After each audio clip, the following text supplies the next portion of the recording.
Coming up on Mountain News at 5:30, a judge is hearing the appeal of a police officer who was paralyzed after being hit by friendly fire. And the U.S. has reached its $31.4 trillion debt limit. How it will impact the economy if Congress does not act. Well, after a soggy start to the day and a breezy afternoon, we're finally seeing some dry weather work back into the mountains. The latest on how long it lasts coming up as Mountain News at 5:30 starts now. Dedicated to southern and eastern Kentucky, this is WYMT Mountain News at 5:30. Good evening, I'm Steve Hensley. Jamie Morales was hit by friendly fire and left paralyzed back in 2018. At the time, he was a Scott County Sheriff's deputy. He filed a lawsuit against the city of Georgetown and 2 police officers for negligence. A judge all but ended the lawsuit in 2021, but Morales appealed, and oral arguments were heard today in Frankfort. Samantha Valentino was in the courtroom and has more. Former Scott County Sheriff's Deputy Jamie Morales was helping U.S. Marshals make an arrest when he was hit by friendly fire and left paralyzed in 2018. He filed a civil lawsuit against the city of Georgetown and former Georgetown police officer Joseph Enrico and Lieutenant James Wagner. In 2021, a judge ruled that Georgetown and the 2 officers acted in good faith as they have qualified immunity and the law protects them. If you look just to his opinion and impose the law as he believes it to be, the consequence is to make the job of officers and the public more dangerous if officers do not have the ministerial duty to their fellow officers to only shoot without endangering them. Morales' attorney filed an appeal. Oral arguments were heard Thursday. An investigation conducted by Kentucky State Police concluded Morales was shot by another person in law enforcement, but investigators did not identify who pulled the trigger. However, Morales' suit names Enrico as the officer who fired the shot due to his position. Enrico's attorney, Jeffrey Mando, says adopting the argument of Morales' attorney would undermine the purpose for which qualified official immunity was adopted. That doctrine, that defense, is designed for this very specific type of case. It's designed to protect a police officer from damages liability for good faith judgment calls made in legally uncertain environments.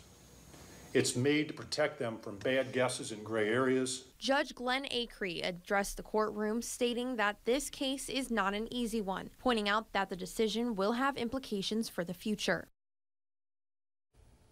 Judge Acree said they will do their best to get a decision out as swiftly as they can, but getting it right is the most important thing to them.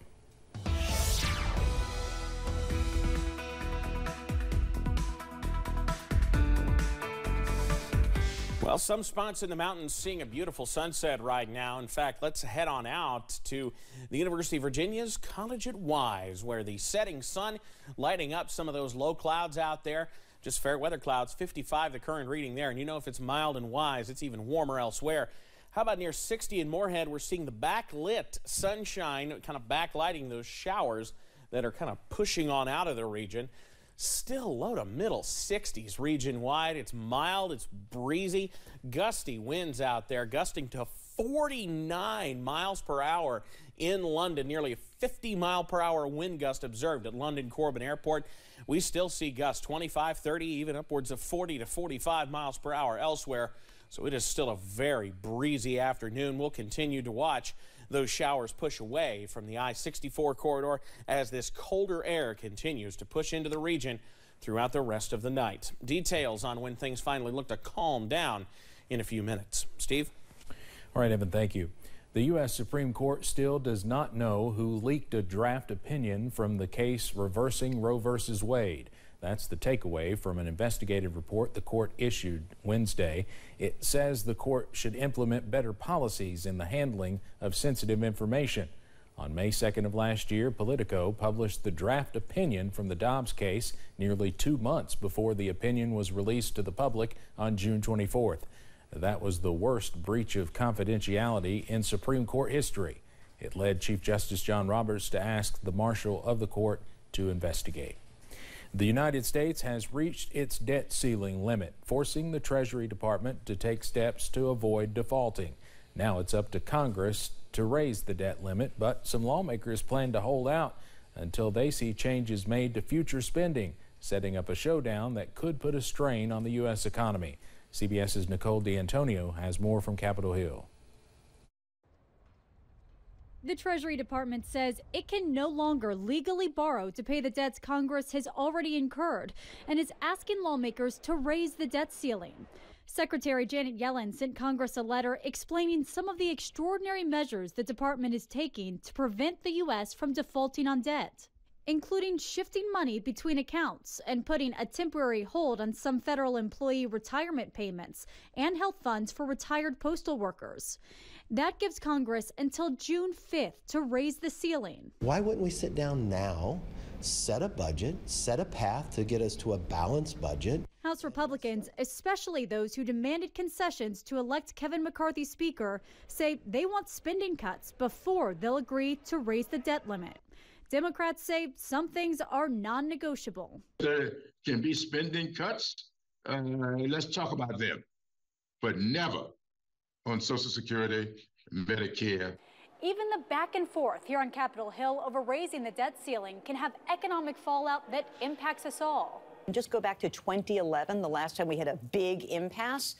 The stock market went down by 14% over 4 weeks. The bond market went berserk and borrowing costs increased. We were looking at job losses, and it did take time to recover. CBS News business analyst Jill Schlesinger says the battle over the debt ceiling could push the economy into recession. We're already slowing down after this post-pandemic recovery. This is not the moment to have a fight like this. House Speaker McCarthy and President Biden have yet to discuss their differences on raising the debt limit. Nicole D'Antonio, CBS News, Capitol Hill. The White House says Congress has already agreed to the debts incurred, so it should raise the debt limit with no strings attached.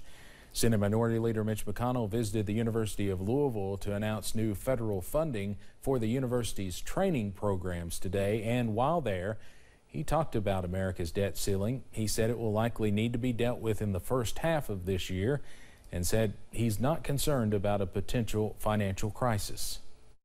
Periodically, the debt ceiling has to be lifted, and it's always a rather contentious effort.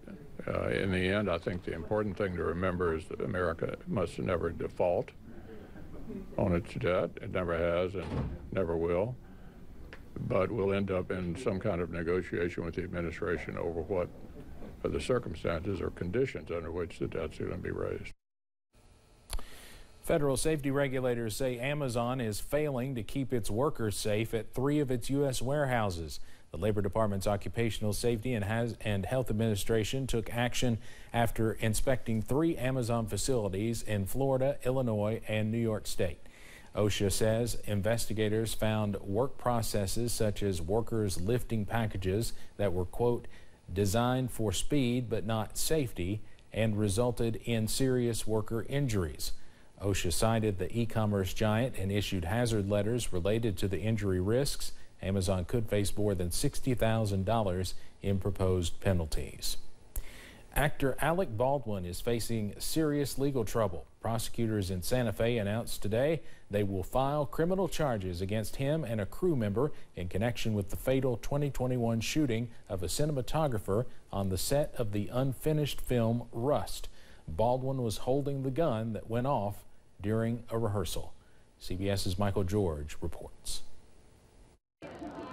Alec Baldwin's lawyer says they'll fight and they'll win after the Santa Fe district attorney announced involuntary manslaughter charges against the actor for the 2021 shooting death of cinematographer Halyna Hutchins on the set of the Western film Rust. What we're talking about here is not an intentional killing. We're talking about a potentially lawful act that you engage in, but you were criminally negligent. Movie armorer Hannah Gutierrez-Reed will also be charged. The district attorney released a statement saying, quote, if any one of these 3 people, Baldwin, Gutierrez-Reed, or assistant director David Halls, had done their job, Halyna Hutchins would be alive today. It's that simple. The evidence clearly shows a pattern of criminal disregard for safety on the Rust film set. Prosecutors reached a plea deal with Halls for negligent use of a deadly weapon. This is both surprising and not. A number of criminal defense attorneys were saying not only is there a lack of intent here, but we're not sure that we see that level of criminal negligence. On the other hand, what we saw from the prosecutor, I think, is that this was being planned for a while. During an October 2021 rehearsal, Baldwin was holding the prop gun when it discharged a round, killing Hutchins and injuring director Joel Souza. In a statement, the actor's attorney called the charges a terrible miscarriage of justice, saying Mr. Baldwin had no reason to believe there was a live bullet in the gun or anywhere on the movie set. Gutierrez-Reed also denies any wrongdoing. Prosecutors say they'll formally file charges by the end of the month. Michael George, CBS News, New York. Baldwin and Gutierrez-Reed face up to 18 months in prison, and if the case makes it to trial, and they are convicted. Coming up on Mountain News at 5:30, balancing saving for your kids' college fund with your own financial future can be a tough task. An expert weighs in with the tips on the different ways to pay. Plus, we're all dry as we get to say hello to the weekend, but a few changes on the way once we get there. That breakdown coming up.